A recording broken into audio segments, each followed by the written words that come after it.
What's up, guys? Welcome to episode 6 of Wrecked Bike Rebuild, the series where I attempt to rebuild a motorcycle from wrecked and destroyed into something really awesome and dope. This is a Patreon funded series. If you want to check out the series and what we do with the bike afterwards, somebody gets the bike.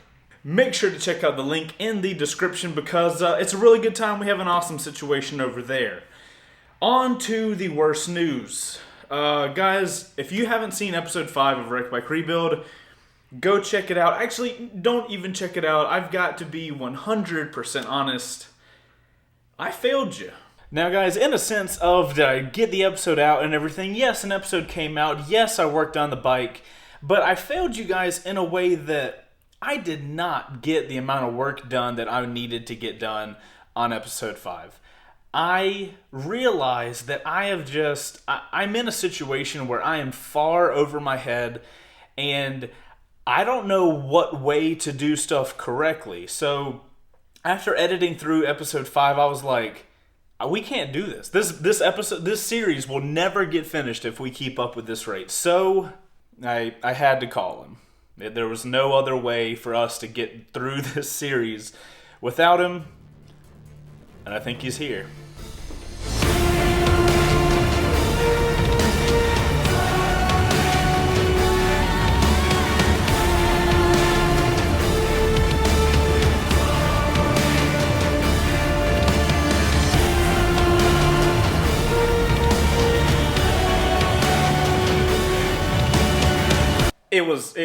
It was Brian, or Brain, as many of you people know.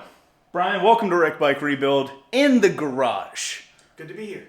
So, for you guys that don't know, Brian helped us on the Monster Build, which was in Season 1. Man is an absolute legend with working on motorcycles. There was no better person I had to call to help with whatever the hell I've done to this bike. Brian, I'm going to get this camera off of here, and I want to discuss with you. Brian you've taken a frame, you've done a frame swap before, obviously. I've swapped a couple frames in my time. Okay, he's swapped a couple frames in his time. I never have. With your current knowledge, how do you think I've done so far? Well, you got a lot of stuff off of it, that's for sure. Okay, that's good news. You may have gone a little too far. Okay. When I'm doing a frame, I like to do stuff as large assemblies as I can. Okay. You want to try and do the fairings as much as you can get them off together in one piece, so you don't have bodywork laying everywhere. Oh, you mean like just that? I mean, sometimes you can't get around it. Like when we get down to it, the whole front end is going to come off as an assembly. The whole front suspension, brakes, all that stuff is going to come off in one big piece. The subframe and wiring harness are going to come out as a completely separate piece. And then the swing arm, rear wheel, rear suspension, all that stuff is going to come out as its own piece. So I like to keep all that stuff together. The less floating parts and nuts and bolts and washers and screws and covers and foam blocks and spacers and everything that you have laying around will really, really make your job that much easier on the reassembly. So what you're telling me is we got a... You went a little nutty. Is that a joke because there's nuts? No pun intended. Well, as a rookie frame swapper, that whole sentence scares me. You guys will be happy to know from now on we're going to do things the right way because we have somebody here that knows the right way to do it. Oh, and I downloaded the full manual and the full, actually somebody emailed me these, but the part blow up thing. Parts diagram. Yes, so I've got the parts diagram for this entire motorcycle. Shout out to whoever emailed me those because you are freaking dope. Okay, we're going to get to work. Today is a busy freaking day. We got some shit to catch up on, y'all. So it's probably a good idea to get this stuff that you already removed out of the way. Okay, so step 1 is organization. Yes. All right. How do we? What do you normally use to house your hardware, like Ziplocs? Fun facts, Ziplocs, and a Sharpie. I have a Sharpie somewhere. Do you have an idea where this stuff goes? We'll have that conversation when I get back. Okay.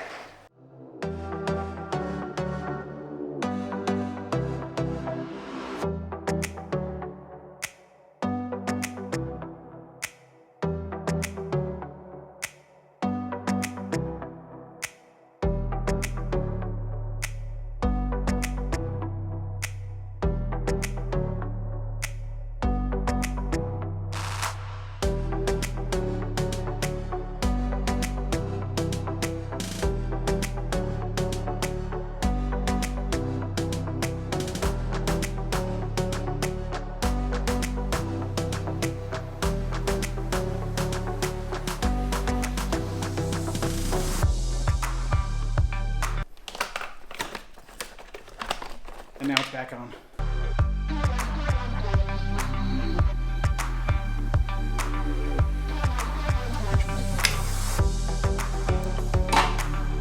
Are all of these little plastic push pieces for every bike, are they all the same? They make 3 or 4 different sizes. Sons of bitch. This is what I like to refer to as a nightmare.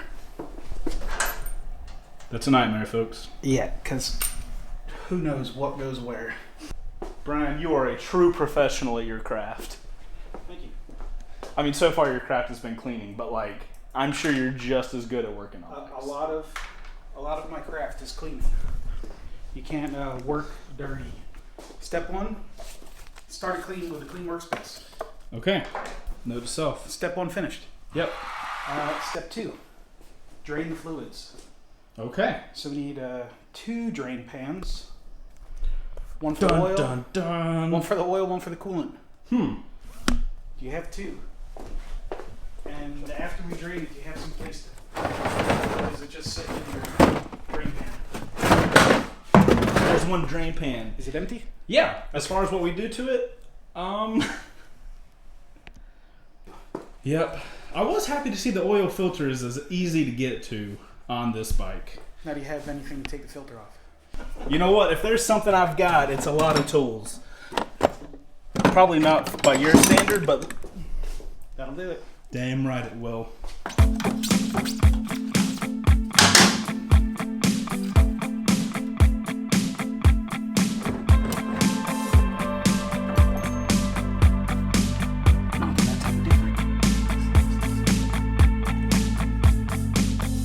Is this usable for draining stuff into? Absolutely. Are you sure? 'Cause Heather you just gave said me you Heather gave store- me full rights to use it however I wish. Okay, well, you got a good lady. We're a 2-person family, so there is no leftovers that we need that much of. There you go. That makes a lot That more was sense. that was my argument that day, at least. Sorry, I'm rearranging the toolbox. Brian, I trust anything you do in this garage far more than I trust myself.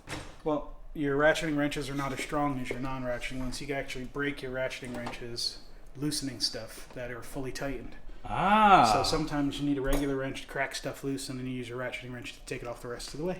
Pro tips. Brian, let's take bets. How many seasons of Wreck Bike Rebuild do you think it's going to take me to get to your level?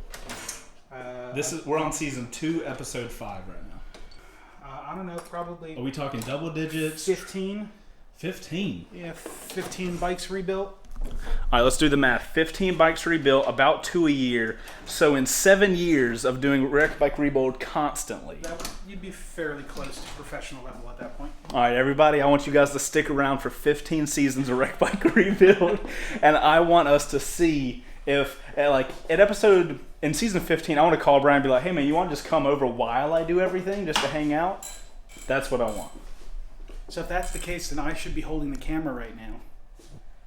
Well, And then we're still early, Brian. We're still early. You know, I'm a visual learner. There's no better way to learn than to learn what? By using your hands. Yeah. So we're going to leave the bike fluidless until it's in the new frame. Or the motor fluidless. The last thing you're going to do before you fire this thing is fill it with fluids. Gotcha. Okay.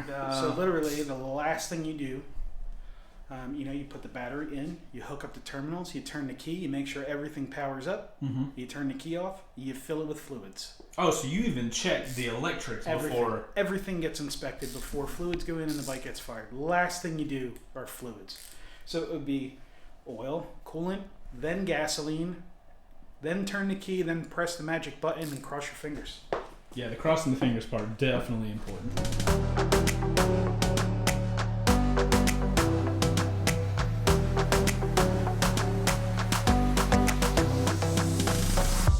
Now for the messy part. If you thought engine oil is messy, coolant is way worse.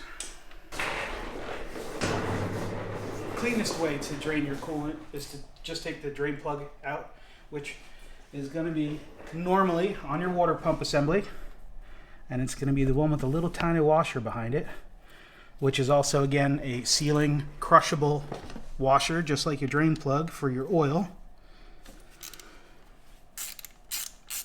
And then it's just going to barely dribble, or not at all.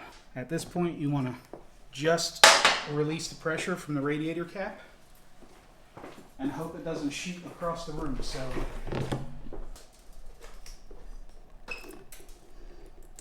Oh my god, thank god I had this because it literally shot towards the front. it was like, zip. Yeah. Yeah, you can just let it go now. It's going to drain at speed. Okay. Put it, and then while that's going,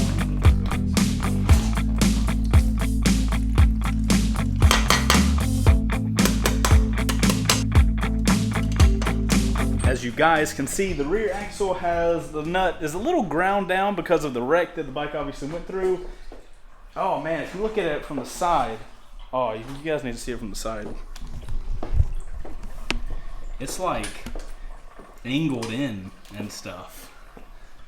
Look at all the tools that I have in my garage. how much was that snap-on ratchet? Moment of truth.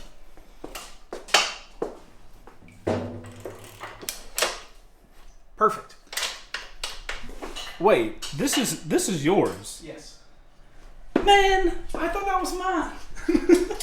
It's pretty bad that you don't even know what you had again there. I was looking at that like, did I buy that? Man, nothing's No, nice. okay, no, look, hold on. Let's find mine. You can understand how I got them confused. This is mine, this is Brian's. So, if I knew where to order a 1/2-inch swivel head ratchet from Snap-on, I would. I can get you my Snap-on guy's phone number. Interesting. Does he have contacts with the Snap-on marketing team? Oh, Snap-on. Holla at your boy. This episode is brought to you by Snap-on Tools. Just kidding, it's not. But hey, Snap-on, if you wanted it to be.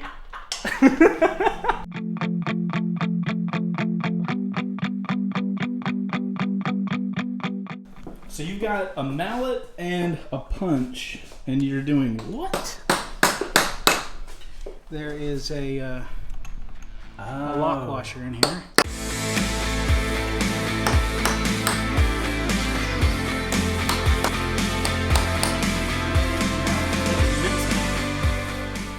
For those of you out there that have actually done a chain and sprockets on a Kawasaki before, taking that nut off sucks really bad. As we're going to have to figure out a way to lock this rear wheel in place so we can try and break that nut loose. Wait, question. Do we have to take the nut off to get the engine out? No. What if we leave the front sprocket on until we get it in the new frame, reassemble, and that be like the last, one of the final things? I've had to cut them off before. Let's not cut it off. All right, tell you what, let's skip that for now. Oil's out, coolant is out. Now we get to take the radiator off. How about I just tell you what it is that you need to do? Dude, I'm down. Yeah, let me know what I need to. So from here, what we're going to do is we're going to loosen all the hose clamps that go to the radiator. There should be 2 hoses that go to the radiator. All right. Well, Should be one on each side, and then there's one on this side. Yeah, absolutely. So we just loosen them and take them off? Flathead screwdriver, back that thing off until you can slide the clamp down off of its own.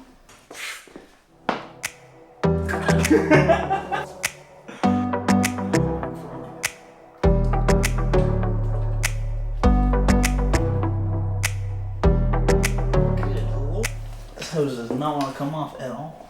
Oh yeah, did you get the clamp off yet? Yeah. Okay, so there's a trick to that. Because you're going to take a small flathead screwdriver, Yeah. and without stabbing a hole in the radiator hose, Mm-hmm. you're going to work this screwdriver in between the hose and the barb. Okay. Once you get it in there, kind of wiggle it back and forth and trying to get it to go around the hose, and it'll break the seal. And you'll feel it once you almost kind of feel the crunch as the hose lets go. Yep. Once it does, twist the hose, pull it off. Got it.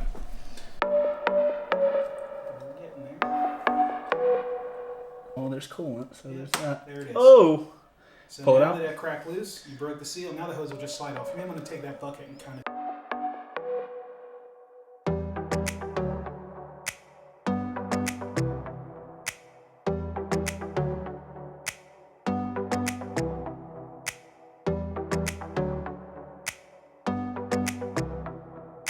I don't know if you guys can make that out.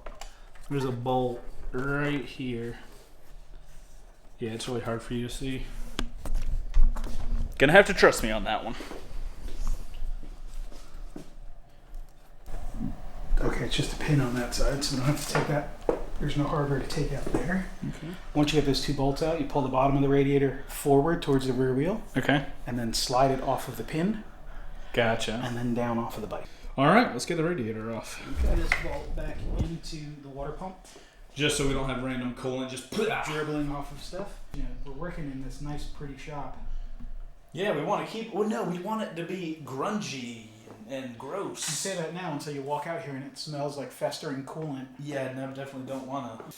Actually, you know what? It's funny you say that. I have something I want to get your opinion on. Hold on 1 second. This is a candle to make your garage smell like like a 2-stroke motor or something. Okay, so Brian, we're gonna light one of these. Which one do you think we should light? This company did not pay me to do this. They just sent these. I'm a way bigger fan of 2-stroke smoke. Okay, 2-stroke smoke it is. Hold on.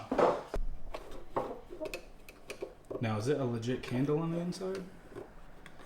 It is, and it's a wood wick candle. Oh my god. Oh, this is perfect. So Brian, initial thoughts on the smell. What are we thinking? Before it's burnt, I don't really think it smells like 2-stroke smoke. So I don't know what 2-stroke smoke. Wow, that is strong. Holy shit. I can't do really strong smells though. I literally just wanted to burn it. Oh man, we got like a man candle. We got a mandel. Side note, thank you to whoever sent that company. I'll put a link in the description. You guys can check the candles out. And we will catch back later in the episode and let you know how it smells in here. You don't think it's a fire hazard, right? Dealing with... Back to work with the radiator. Right.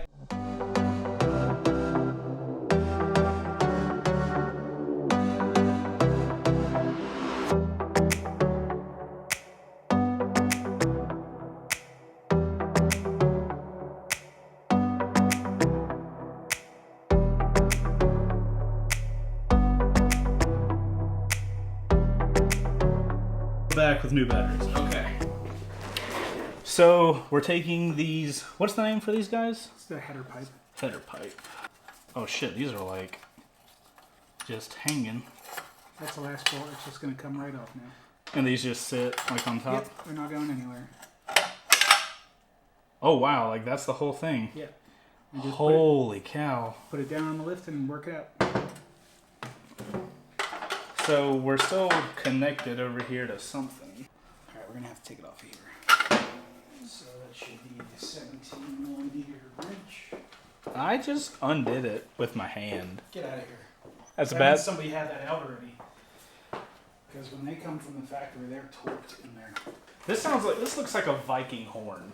Like this is some kind of like. Blow on Well. Don't. Yeah. I was just kidding. Don't do it. Brian, you're gonna learn quickly. I'm glad I stopped you. You're gonna learn quickly. I can get you to do shit like that. This person had removed the exhaust system and put an aftermarket one on. Yeah. And then removed his aftermarket system to put the stock one back on. Yeah. These exhaust gaskets are just little pieces of copper. Oh, okay. And when you see them when they're new, they look like a donut. They're like interesting. Round, like they're hollow inside. So yeah. you put them in place, and as you compress them, they get flat. And that's what seals up against it. So these just rest in there. Pipe goes against it and crushes everything together and seals everything there. So you can only really use them once. Maybe if you get lucky, you can use them twice. I'm going to take these nuts that came off of the engine that holds the head pipe on. I'm just going to throw them on there so that they don't get misplaced. And then you should have 2 on your side still.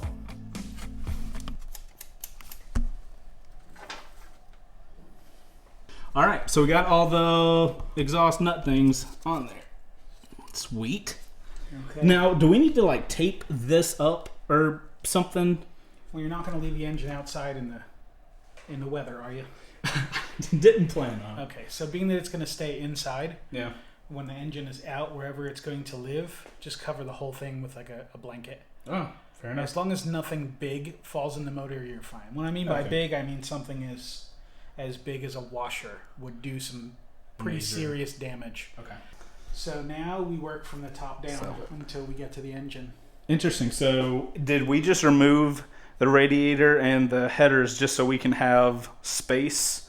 Because the engine essentially can come like vertically down now, right? Yes, but we need to remove some stuff off the top of it before we drop it. Okay. Fuel tank, Yeah. airbox, throttle bodies, and then your electrical. Start from here. Now we're going to work our way down until we get to the engine, and then once everything is off the top, then we get to come through and start disconnecting all this little electronic stuff that I see. is bolted on. So, gas tank first then? Yeah, All right. that's the top, right? It is. Was that a smart ass thing? That's the top? I see. Okay. Yeah. Catching on. Well, you can't take the airbox off without getting that gas tank off. It's not good. I don't know if you broke this or if this was pre-broken. Is it the gas tank one? That was pre-broken because I touched that the other day and it came straight off. There's no way you get that. Well, you're getting a new gas tank anyway. Yeah, we got a new gas tank Okay, right over so I there. totally forgot because this side of the tank looks good. I forgot there's a huge dent in that side. Yeah. Okay, not so big. Woo! You are gonna need this. You Shit. are gonna need this bolt though for sure. This is gonna be a specialty length bolt. That That scared me. Whoa! Brian, God almighty damn. Okay. Okay, we're good. Woo! Alright, so we're taking off the gas tank because we're working top down.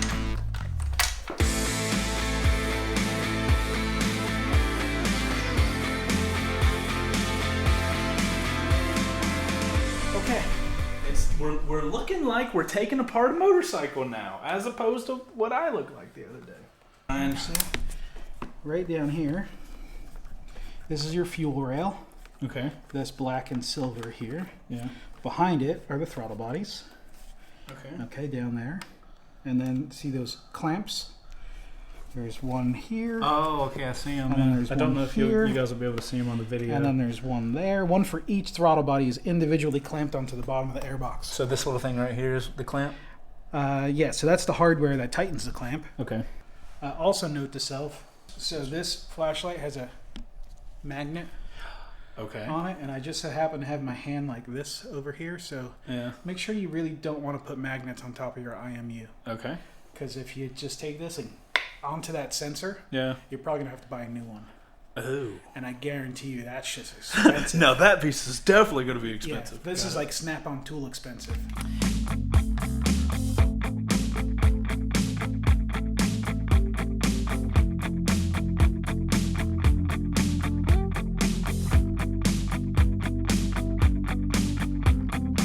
Okay, so now we get to loosen those clamps and remove the airbox. Sounds like fun.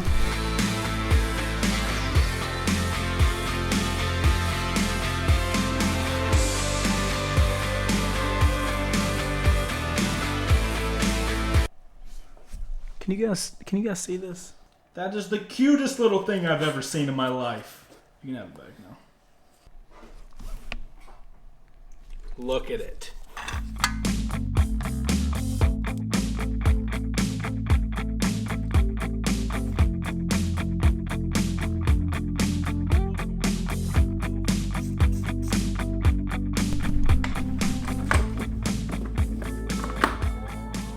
Very cool. We're trying to figure out if we're going to take the throttle bodies off from here, or if we're going to leave the throttle bodies on the motor and take the throttle bodies out with the engine. See, ladies and gentlemen, this is why it pays to be part of the production team, because you get to make decisions on what Brian decides. The people have spoken. We're leaving the throttle bodies. Brian, what are you disconnecting now? The harness.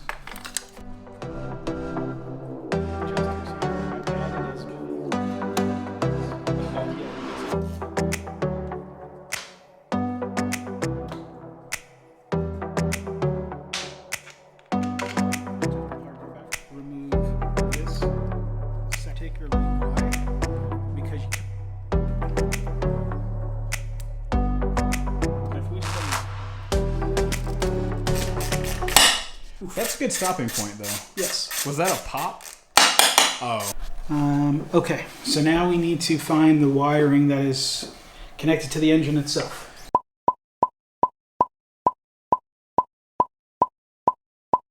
Okay, you ready to take the engine out? Oh, sweet God. Alrighty, guys. The big moment is here. It is time to get the nuts out of the engine that hold it to the frame. So that the left side's kind of fine. There's no big deal there, but the right side here is going to be really interesting. Our personal goal for today's episode was to get the engine dropped out. So we are ramping up. If I'm on Amazon, how do I find this little guy? What is it called? Is there a specific name for the sizing? Sonex is the name of the company. Sonex. Okay. Sonex Mini Ratchet. I'm going to buy that when I'm editing this video. I'm going to get to this point and I'm going to go on Amazon and buy it. Luckily for you guys, I've done all the work and I've put a link in the description, so you're welcome. So guys, Kawasaki has a very specific tool thing here. Brian thinks he brought generic Kawasaki ones. Is that what you have? It's called a spanner socket. Spanner socket, got it? So here's what these tools look like. Okay. You see how these little 4 prongs kind of match up Yep. to the 4 slots on these lock nuts. They make a few different sizes. We just kind of hope that we have Yeah. the right size to match up. So that one's wiggle good. is good? Yeah, it's never going to be tight. Okay. Yeah, that's good. It's in, Okay, that's... and then that's that one. So we have the 2 sizes we need. Gotcha. So so the fact that this is ground down doesn't even matter? Not to that lock nut. This bolt that's in there is probably going to be really tight. Yeah, because it got shifted or... It may just come off. Yeah. You know, sometimes when you wreck stuff and you give it a good shock, it kind of breaks it free. Oh, okay. And sometimes when you wreck stuff and you hit it, it puts a little extra tension on it. All right. So it's kind of hard to say for now until we get this lock nut off and see what happens there.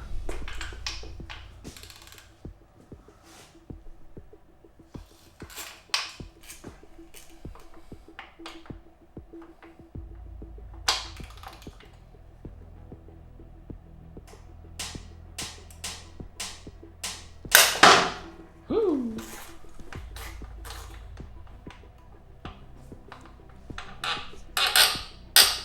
Okay, so we're just going to break all these free Okay. and then go back because we're going to start with this one. We may get lucky, we may not. And we're lucky. Wait, it's loose now? Yep.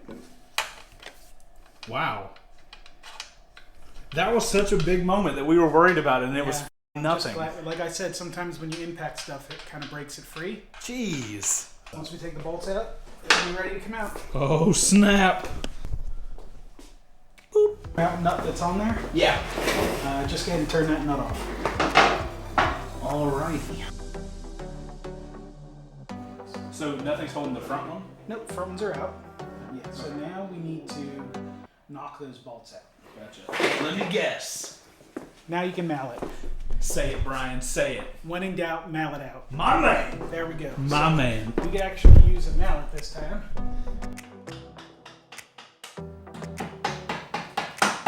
Oh, shit. Wait, so question. What's stopping the engine from falling forward? The jack. Oh, okay. It's on the jack right now.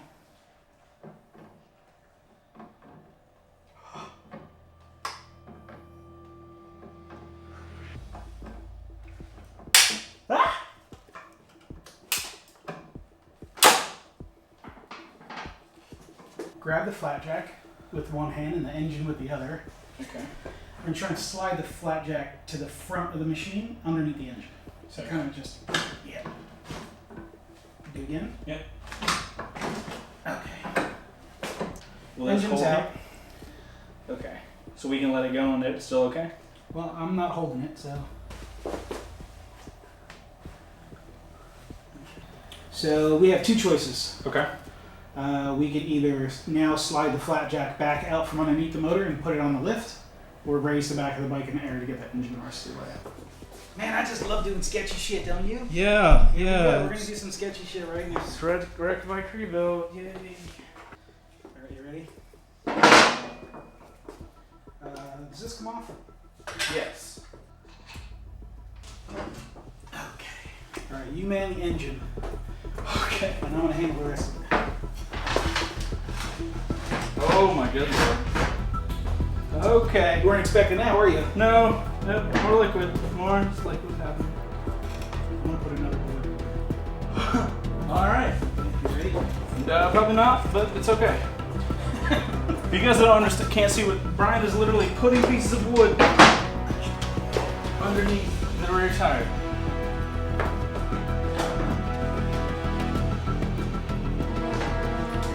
Oh,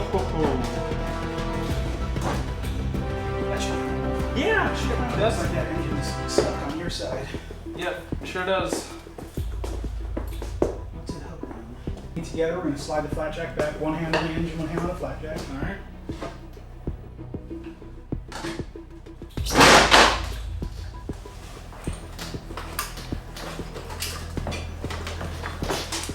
Something's still hooked up. Yeah. Oh, that's it right there.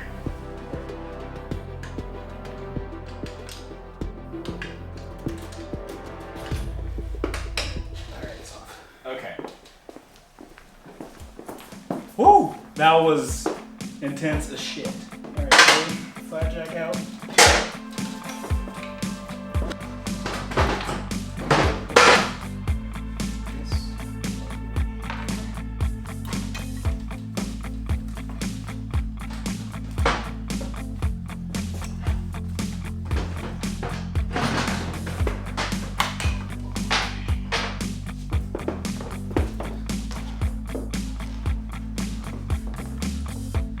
Okay.